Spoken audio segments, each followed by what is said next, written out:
Today, the California Charter Schools Association is calling for the non-renewal and closure of a small number of persistently underperforming California charter schools. I wanted to speak directly to our members so that you know what the association is doing and why. Today's announcement grows out of years of work that the association has been doing in partnership with our board, our member council, and our membership to develop a framework designed to increase accountability for persistently low-performing charter schools. As part of this ongoing work, last February we released a publication, Portrait of the Movement, wherein we were transparent about which of California's charter schools were missing our minimum performance expectations. This year, having spent all of last year continuing to refine our accountability approach and confirming through in-depth analysis and site visits at nearly 50 schools statewide that our framework was properly identifying low-performing schools, the time has come to take the additional step, which is culminating in today's call for closure. Some may ask, why is the association doing this? Why would CCSA, an organization designed to support charter schools, publicly call for the closure of some of those schools? We believe that the association has a vital role to play in serving as a steward for this movement, identifying weaknesses in the policy landscape, advocating for needed changes, and calling for the enforcement of quality standards designed to protect the long-term well-being of both our members and the broader public. In this case, we believe that it is imperative that the association step forward to call for closure for two reasons. The first is that it is simply inarguable that we have too many persistently underperforming charter schools. By our own measure, over 10% of California's charter schools are performing in the bottom 5% of all public schools in the state.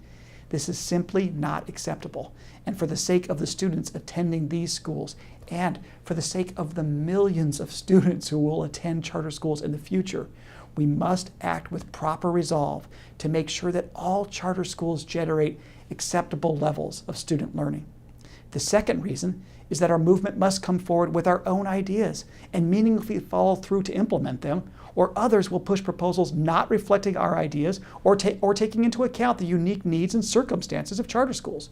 We've seen this time and time again, accountability proposals bearing little relation to what we believe appropriate.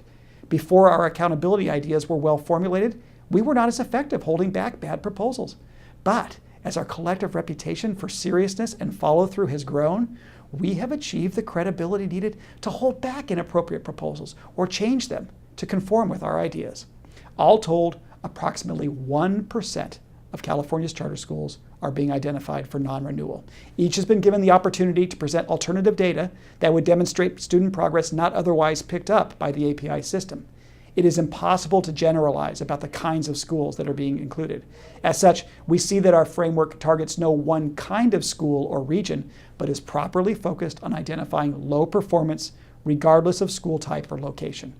Going forward, we will continue working with schools and authorizers, hoping to facilitate the most responsible decision-making possible. Some schools have decided that the best path forward is voluntary closure, and as we do whenever a school closes, CCSA will offer our support, helping students transfer to other options. We are fortunate to be in a period when we have nearly 1,000 charter schools in operation and hundreds more in development, meaning that in most communities, families no longer have to wait for better choices when charter schools close. Longer term, CCSA will continue working to advocate for better accountability systems for charter schools, and indeed all schools, calling for the development of improved data systems and incorporating a wider range of performance indicators. In closing, I'd like to stress that we at the association believe that school closure is a natural part of a healthy charter school movement. Charter schools across California are charging at some of our society's most difficult problems and are being innovative in the process of doing so. Of course, not every school is going to prove successful by design. This is what our movement is all about. But look at the broader results that we are generating. Over 412,000 students attending charter schools, achievement in many schools at levels previously thought impossible, and the public increasingly aware and supportive of charter schools. As we prepare to move into the third decade of our movement, we know that if we can continue to keep the right balance of freedom and flexibility in exchange for high levels of accountability, we will keep our movement on track for becoming that truly transformational reform effort which reinvents public education as we know it.